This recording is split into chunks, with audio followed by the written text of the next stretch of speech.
Muy buenos días. Saludo a las ministras y ministros de la Corte Suprema, a las señoras y señores presidentes de Cortes de Apelación y ministros de Fe y a los postulantes que participan en esta sesión presencialmente mediante videoconferencia. Pueden tomar asiento.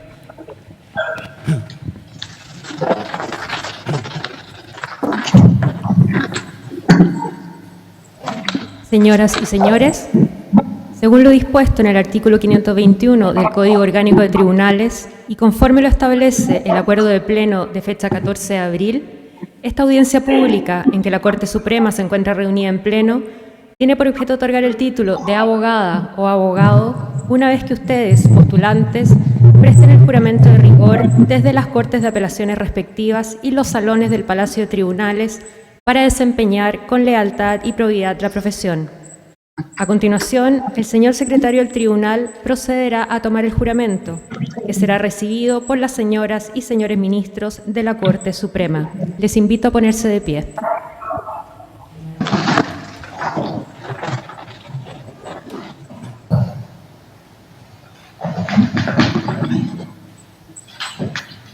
Prestará juramento el postulante que se encuentra en dependencias de la Corte de Apelaciones de Copiapó. Abel Ignacio Piñones Cerda. Licenciado, ¿juráis desempeñar leal y honradamente la profesión de abogado? Sí, juro.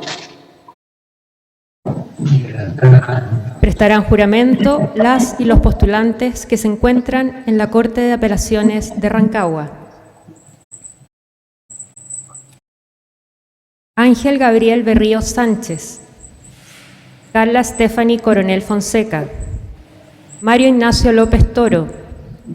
Gisela Sofía Soto Moreno.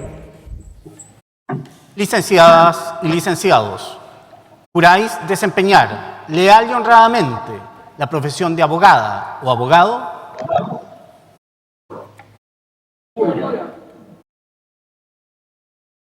Corresponde el juramento de las y los postulantes que se encuentran en dependencias de la Corte de Apelaciones de Talca.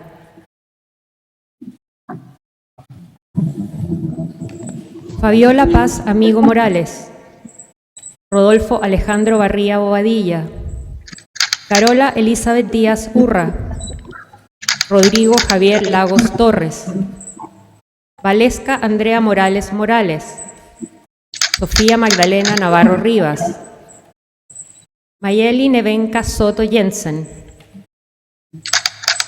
Licenciadas y licenciados, ¿juráis desempeñar leal y honradamente la profesión de abogada o abogado? Sí, juro. Continuamos con el juramento de la postulante que se encuentra en la Corte de Apelaciones de Coyhaique. Paula Fernanda Fuchsloger Jiménez. Licenciada, ¿juráis desempeñar leal y honradamente la profesión de abogada? Juro. Prestarán juramento las y los postulantes que se encuentran en la primera sala de la Corte Suprema. Diego Orlando Galleguillo Zamora. Tiare Francisca García Garcés. Valentina Solange Giliberto Pizarro. Josefa María Guerrero Vives. Felipe Ignacio Hargreaves Cifuentes. Camila Cecilia Herreros Rivera. Óscar Emilio Inostroza Smith. Ignacia Andrea Isla Riquelme. María Isidora López Morgan. Isabel Eugenia Medel Huenumán. Licenciadas y licenciados, ¿juráis desempeñar leal y honradamente la profesión de abogada o abogado? Sí, juro. Continuamos con el juramento de las y los postulantes que se encuentran en la segunda sala de la Corte Suprema. Valesca Alejandra Navea Rojas. Gustavo Edmundo Osorio Armstrong. Claudia Isabel Osorio Lavín. María Belén Pedreros Vidal. Jaime Matías Peña Pérez. Pablo Daniel Peñalosa Parra. Licenciadas y licenciados, ¿juráis desempeñar leal y honradamente la profesión de abogada o abogado?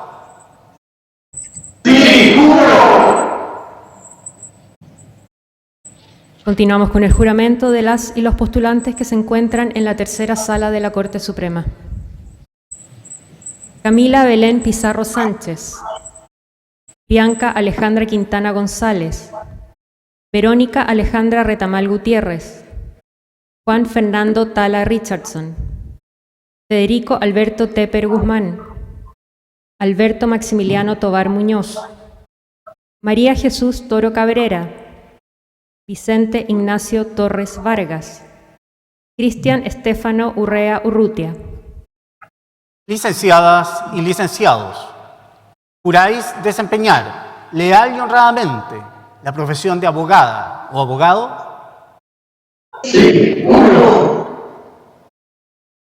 Seguimos con el juramento de las y los postulantes que se encuentran en la cuarta sala de la Corte Suprema. Paolo Andrés Urrutia Guiraudo. Andrés Ignacio Ursúa Farías.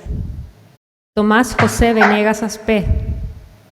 Cristian Erasmo Vergara Pérez. Cristian Alfredo Villagra Gatica. Josefa Francisca Zamorano Quiroga. Licenciada y licenciados, ¿juráis desempeñar leal y honradamente la profesión de abogada o abogado? Finalmente, prestarán juramento las y los postulantes que se encuentran en el Salón de Honor de la Corte Suprema.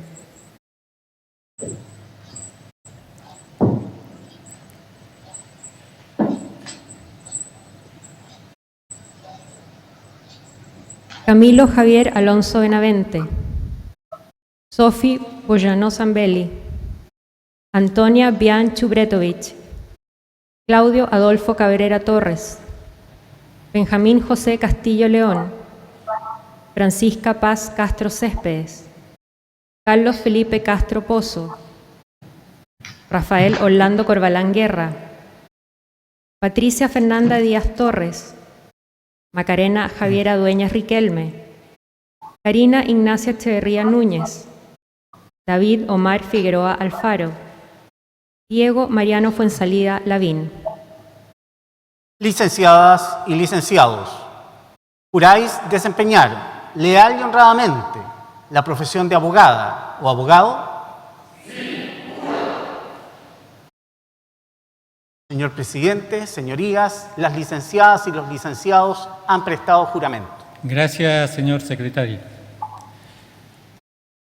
Licenciadas y licenciados, en virtud del juramento que han prestado y por cumplir los requisitos que señala la ley, de conformidad con lo dispuesto en el artículo 522 del Código Orgánico de Tribunales, en nombre y representación de la Corte Suprema de Justicia, los declaro legalmente investidos con el título de abogadas o abogados. La Corte Suprema les felicita y desea buen éxito profesional. Aplaudamos vuestro logro.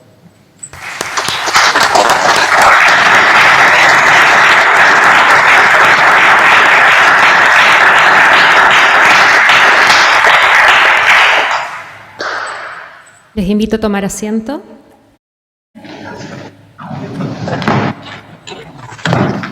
A continuación, el señor presidente de la Corte Suprema, don Guillermo Silva Gundelat, se dirigirá a la audiencia.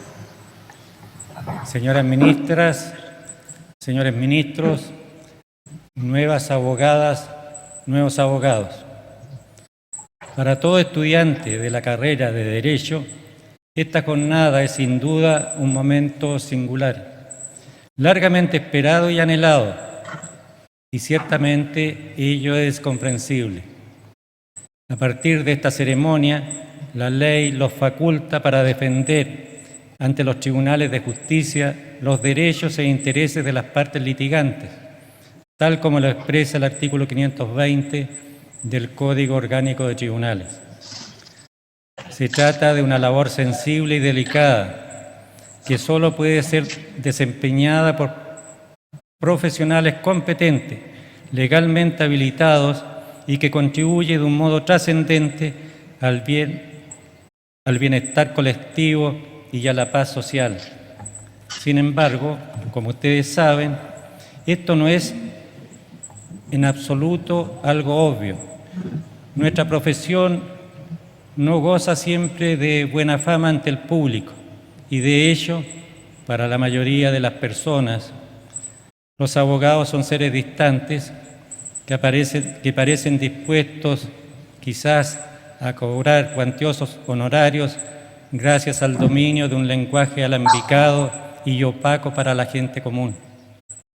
En contraste con el médico, que puede aliviar dolores o curar patologías, o en contraste con el ingeniero que construye puentes o edificios que la gente utiliza todos los días, los beneficios de la profesión legal son mucho más silenciosos, probablemente menos apreciables y poco visibles.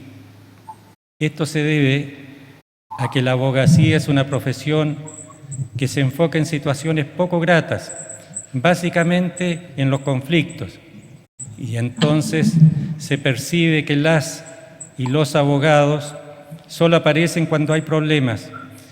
De ahí que en el imaginario se vincula a los abogados con las disputas y las malas noticias. Pero, sin embargo, dada la condición humana, los conflictos son inevitables, son un aspecto inherente a la vida social tal como la conocemos, particularmente en ambientes democráticos y de libertad. Entonces, se puede avisorar que abogadas y abogados contribuyen a la sociedad en al menos dos dimensiones, sea anticipándose al conflicto para prevenirlo o bien participando activamente para alcanzar una solución pacífica y civilizada si el conflicto ya se ha producido.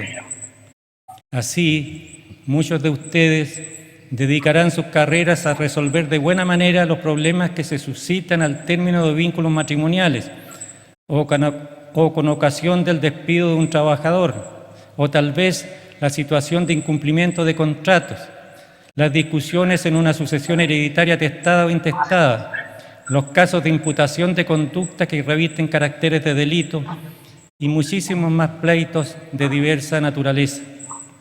En todas estas áreas del derecho han ido adquiriendo cada vez mayor relevancia los métodos autocompositivos de solución de conflictos, donde las habilidades de negociación orientadas al entendimiento mutuo son un recurso fundamental.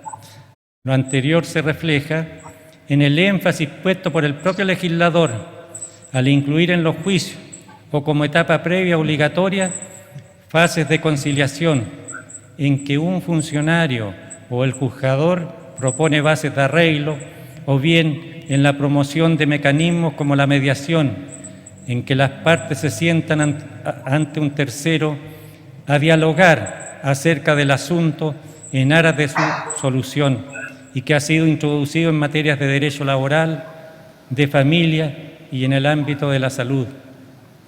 De este modo, parece previsible que al prestar servicios legales deberán destinar importantes energías y horas de estudio y horas al estudio de ofertas de su contraparte y proponer concesiones recíprocas que sean aceptables para ambas partes, con el fin de alcanzar una solución cooperativa del conflicto que, como es sabido, puede canalizarse en múltiples formas, como sucede en una transacción, un avenimiento o en un acta de conciliación. La justicia, entonces, muchas veces es una justicia negociada, vale decir, es el fruto o resultado de la negociación y el acuerdo logrado por las propias partes que integran lo debatido, evitando así recurrir a la jurisdicción o al menos prescindiendo de la sentencia firme de un tribunal. Desde hace ya décadas, los mecanismos alternativos de solución de conflictos han experimentado un auge importante en la búsqueda de mayor eficiencia y eficacia frente a un sistema judicial cada vez más congestionado de causas, caracterizado por litigios duraderos y que pueden implicar grandes costos para los intervinientes. Esta situación, según explicó alguna vez el célebre jurista italiano Francesco Carneluti, lleva a los operadores del sistema judicial a la convicción de que más vale una mala transacción que un buen pleito. En ese sentido, estos métodos alternativos se plantean como una forma de justicia menos formalista, de mayor simpleza y menor costo para arribar a la solución a las contiendas de una manera no confrontacional, sino más bien en un plano colaborativo de las partes. Nuestra justicia penal también ha seguido la tendencia del derecho comparado en orden a incorporar salidas alternativas y procedimientos especiales, que ordinariamente implican un margen significativo de negociación entre el imputado y el Ministerio Público, o en nuestra regulación, entre el imputado y la víctima. En efecto, según revelan las cifras disponibles, del total de causas penales judicializadas que terminan durante el año, la suspensión condicional y los acuerdos reparatorios son un motivo de término que representan alrededor del 20% de los casos. Por supuesto, este tipo de salidas, distintas de una sentencia de condena o absolución, se justifican en razón de utilidad social y de justicia, ya que permiten no perseguir ciertas infracciones de bagatela, evitar el contacto criminógeno de sujetos con bajo compromiso delictual, así como descongestionar el sistema de justicia criminal, logrando mayores niveles de eficiencia en la persecución penal y ponderando también otros intereses, como los de la víctima o de la sociedad. En esa línea, tanto más problemática resulta la aplicación de procedimientos especiales que involucran la negociación sobre los cargos y la pena solicitada a cambio de la aceptación de los hechos o de la culpabilidad del acusado.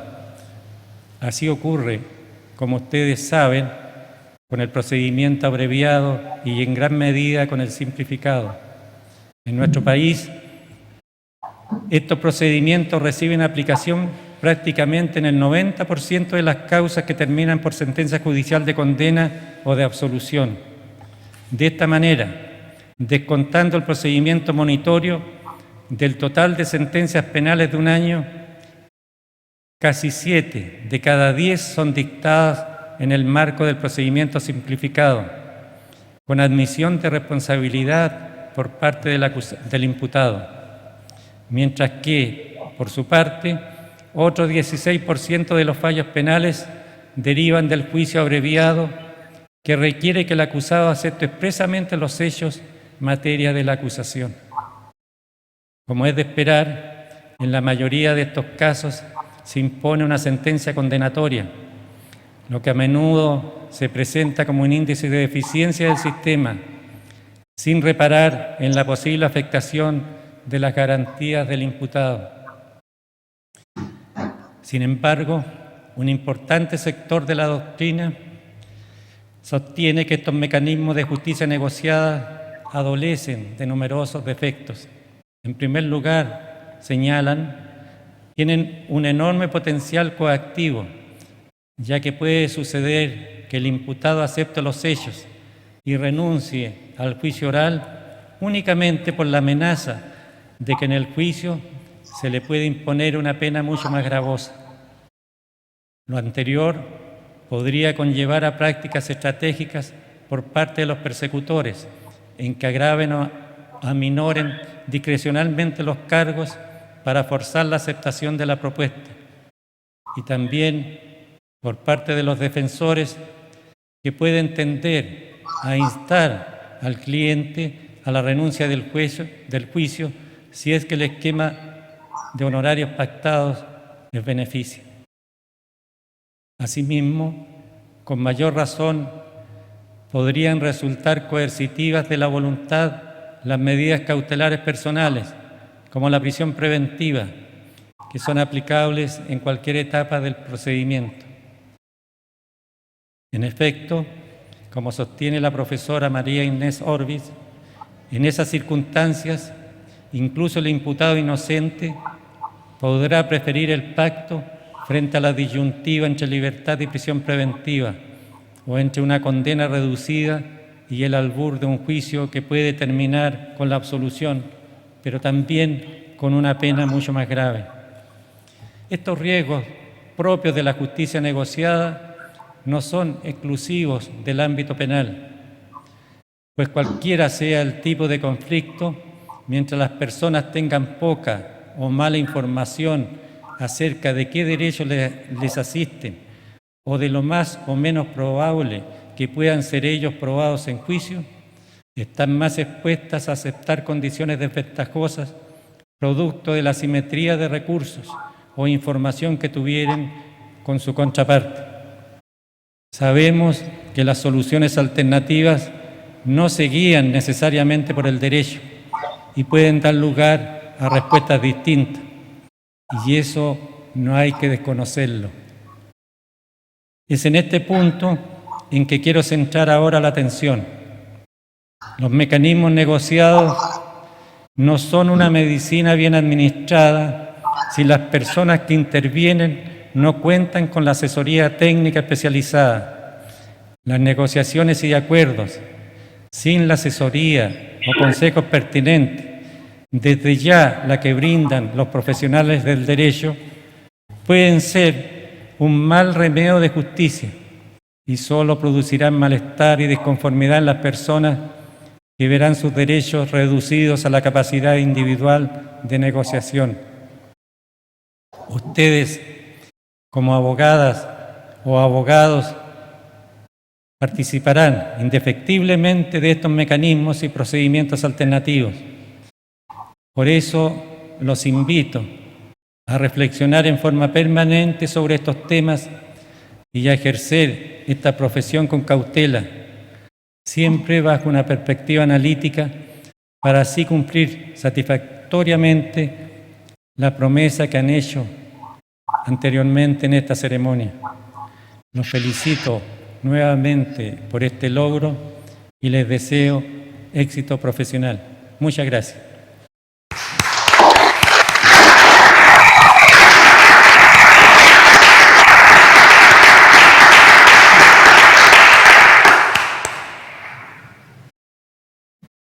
Por haberse cumplido el objetivo de esta audiencia, se le pone término desde esta Corte Suprema. Muy buenos días.